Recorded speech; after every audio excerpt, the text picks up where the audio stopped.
Noah Syndergaard gets yet another chance to stink up the joint. Is there a battle between two men to become the Rams' third wide receiver?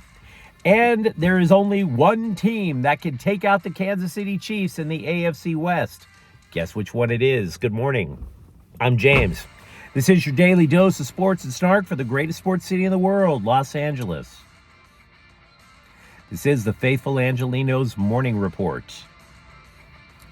It is June 3rd, 2023. I got called into work early, hence the car video in Tulsa, Oklahoma.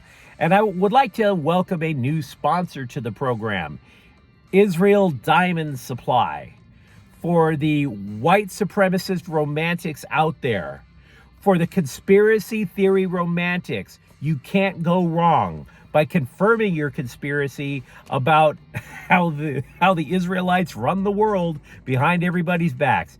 Go say I love you with Israel Diamond Supply. Anyway, if you want to be in the know about LA sports, clickety-clack the like button. Clickety-clack the subscribe button. There's a notification bell. Hit that. It'll let you know we drop new content. Sharing is caring. Let people know we exist and comment.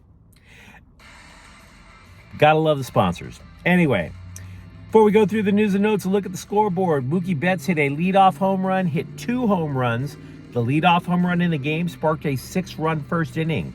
Dodgers 8, Yankees 4. Beautiful night out at the Ravine. Meanwhile, the LA Sparks are back at 2-2. They defeated Phoenix 99-93.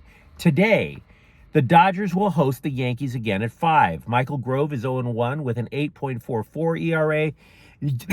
Garrett Cole pitching for the Yanks, 6-0, 2.93 ERA. Seattle is at the Sparks at 7 o'clock. Now, the Sparks, they wanted to use some of their time off recently to try to practice a little more, get some team concepts in. Unfortunately, 3 players battled non-COVID illnesses. They have returned to practice. LA really wanted that extra practice time. They have a stretch of 5 games in 10 days. So, talking about the Dodgers, Dave Roberts, he looked across the landscape, realized that trying to find another pitcher in that dystopian hellhole wasn't going to happen, and he finally relented. Noah Syndergaard gets another start. He will pitch for the Dodgers against the Reds on Wednesday. Now, to be clear, I don't like talking junk about Syndergaard because he's legit trying, and the Dodgers are legit trying. It's not like he's going in there thinking, I'm Thor from the Mets, I can do whatever I want. No. CBSSports.com listed 3 things that the Dodgers and Syndergaard did to try to change his fortunes. None of them have panned out. None of them. For example, they tried to change where he locates his fastball. Now, why would they do that? Because he's not Thor anymore. He can't flame guys by busting them inside on the hands at 100+ miles an hour. He can't do it. So it's low to mid 90s at best. So they keep trying to say, well, now you got to kind of dance around, kind of change the way the fastball's coming in. It's just becoming more hittable. Then they tried a cutter to replace his slider, which you can't throw as accurately right now. But people are hitting the cutter at a .359 batting average. That's not helping. And then they try to teach him a new curveball. That's getting hit too. So the Dodgers and Syndergaard are literally going through everything step by step, trying to find something that works for this poor guy, and none of it is happening. None of it. I try not to talk politics here, but former Dodgers great Steve Garvey is considering running to replace Dianne Feinstein in the U.S. Senate. And yeah, I would agree that it's time for Feinstein to go, but Garvey's going to have an uphill battle. You see, decades ago, when I was young, when I thought I had a future, why the hell would I think that?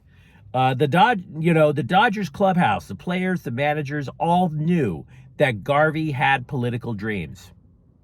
It's why he left for San Diego when he was a free agent eventually in the twilight of his career. He didn't want to leave California. He wanted to build his brand back then across the state so he could run for political office. And he was athletic. he's famous, he's handsome, he's articulate. His wife was absolutely bleeping gorgeous. And then he cheated on her. So there's that, right?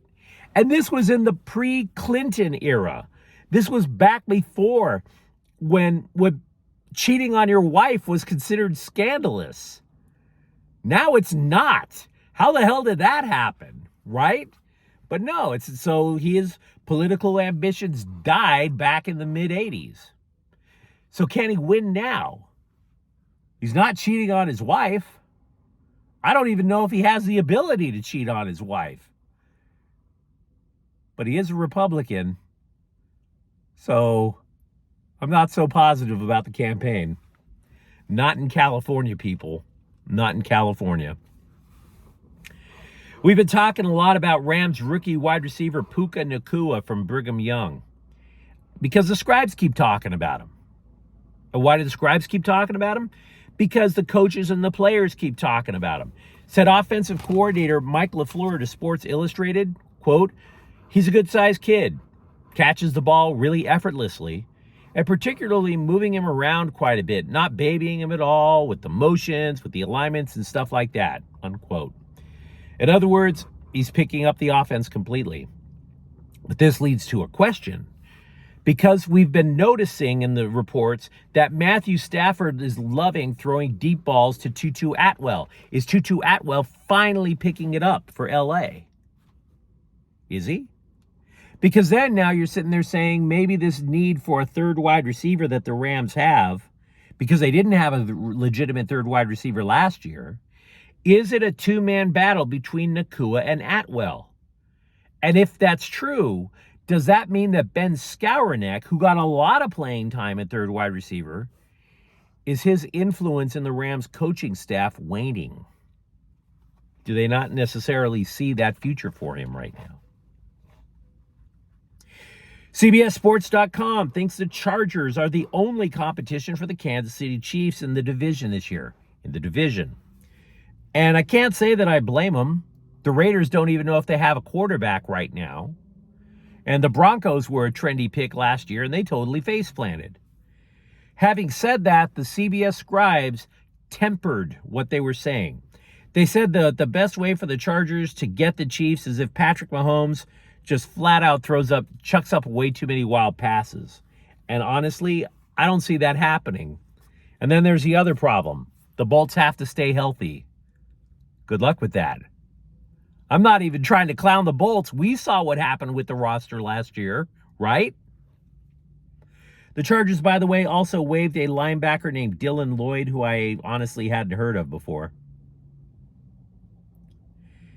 Former Lakers coach Frank Vogel is going to take the Phoenix Suns job. I like the guy. Saw him coach in Orlando, saw him coach with the Lakers. I like him. I just don't know if the Suns ever want to learn how to play any defense. So, best of fortune, Frank. Frank takes some odd jobs, I'll tell you. Galaxy VP Will Kuntz told a Galaxy podcast that they are not exactly banned from acquiring international players. It's that they can't sign any during the summer transfer period or make some sort of acquisition, trade, what have you. A free agent after the window closes is open game for the Galaxy to get.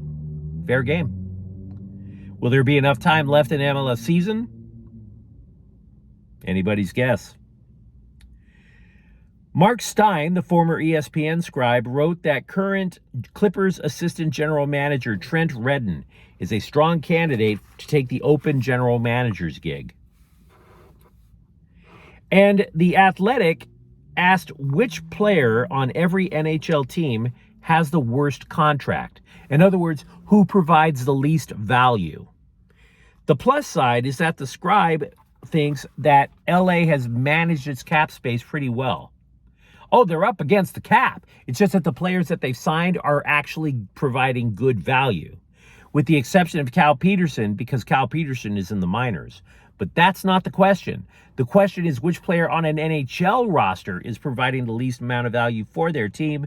The Athletic picked Drew Doughty, and I got to tell you, it's really harsh.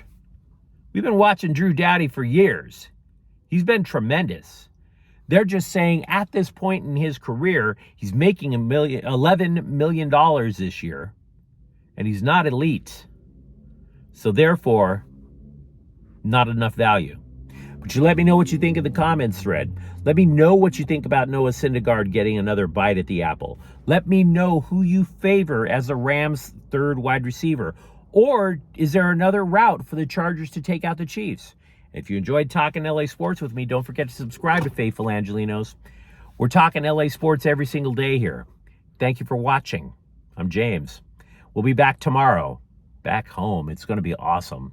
Faithful Angelenos is a key and Corte El Queso production. Take care.